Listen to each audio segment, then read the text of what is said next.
Yes. Okay. This is the Ebori room from Efuawe Olatunji di Ojuba Ishana.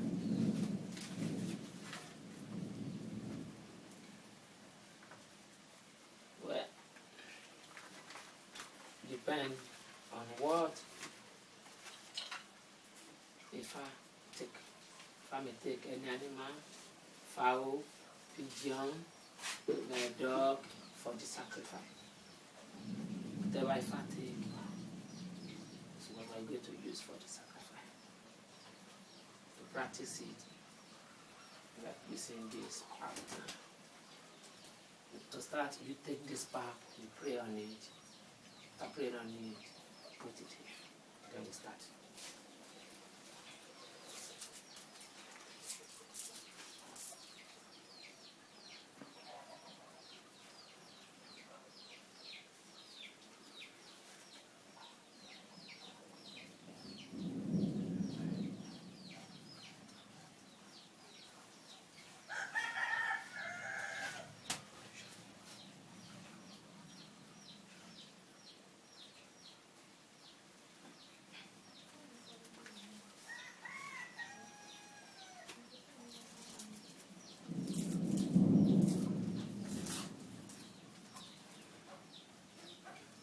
On that one also.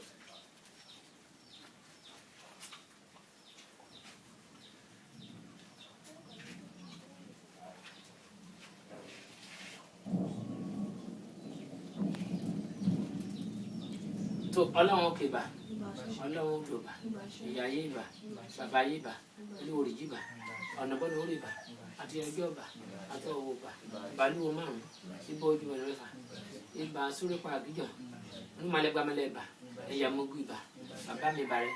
Ọ̀run mi làjà náà kó fẹsẹ̀ tẹ́, olílé eré òkúta tó fẹ̀, kẹ̀kẹ́ ẹyẹ òkun, èrìmì dúdú, ará ẹlẹ́dẹ̀ ọ̀wọ̀, dùmkẹ́ òjòjò, tí dorí elémèrè kó má bàa fọ́.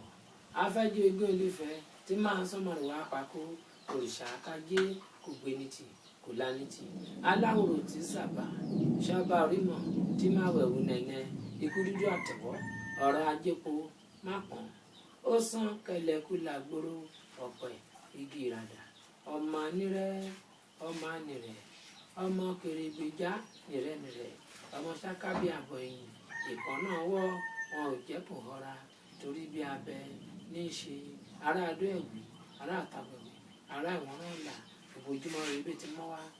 Àfijọ́ egúngún Ilé-Ifẹ̀ tí máa ń sọ́mọ́ rẹ̀ wá pàkó. Ẹ̀bọ̀n tá máa rí lónìí kábọ̀ náà kó fín, kábọ̀ náà kó dà, kéjó kó bí jó, káyọ̀ kó báyọ̀, kó tù wọ́n lára, kó rọ̀ wọ́n lọ́rùn. Àtẹ́wọ́ ní máa fi kóyàn gan ní mojú, ìgún ọwọ́ ó dùn ún rò pa ọ̀la ìjà. Alákọ̀ọ́rí fọwọ́ àgàdà wọ́ mi ṣáde gbàrún ìlà. Aládé kọ́ mi ta lọ sóde ìṣọ́dún. Ayó lolúwo ẹ̀sùn lẹ́jùbọ̀nà. Ayó máa yó ó yó pọ́ká ẹ̀sùn mẹ́sùn ó sùn péré ẹ̀rìngì máa pa. Aládé jẹ aládé mu. Aládé fìdí pẹ́ bọ́ra kó fìdí pẹ́ bọ́ra kú. Kó pátá kó pátá ẹjọ́ kó pátá òfin. Ìwáyé oró mi kò jẹ́ tẹnikẹ́ni. Ìhùwàsí mi kò jọ tèèyàn kéèyàn. Àgbòrán ẹ̀gbòrò kó má fara ẹ̀wọ́ lùwọ̀ kó má bàa dẹ́gbẹ́ ẹ̀gbónúgbú dáfájàgbé orí igbó lọ tẹ̀lé fá.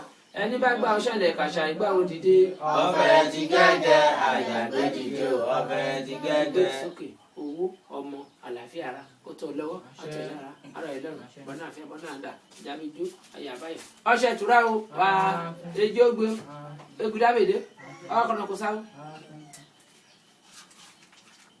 Òrágó orípẹ́lẹ́ ọba Adélé ṣe bẹ́ẹ̀ ní dẹ́pọ̀ ẹ̀fà délé fúnra ìjọsìn Adélé ifá tara ẹ̀sùn wà rẹ̀ dáfọ́ ọlọ́mọ apó lórí ọlọ́mọ ọ̀dà nífẹ̀ẹ́ ẹ̀dá ẹ̀ tó ń kóra ẹ̀dá náà bá ẹjọ́ gbó abá ẹ̀dá tọ́ òyèwé abá ẹ̀dá wà lọ́dẹ́ fáyín lọ wọn ní káyọ̀ gbọ́ wọn ní wọn ní dẹrù bílẹ̀ lórí kátẹ kìtì làwọn ọmọdé kátẹ gàdàgàdà làwọn àgbàlagbà kọ̀ọ̀kan kí n déjì ọ̀yẹ̀ kò lè déjì ọ̀yẹ̀ dáfọ́ nẹ̀nẹ̀ tán ní kó ṣẹbọ kọ́rùn mọ́ ọ̀nẹ̀nẹ̀ ṣẹbọ kọ́rùn mọ́ nílò àjàǹkóró àwárúgbọ ẹbọ dàrán mọ rẹ. Àjàǹkóró dùgbẹ́ àrùgbọ ẹbọ dàrán mọ rẹ. Àjàǹkóró ẹbọ náà dà.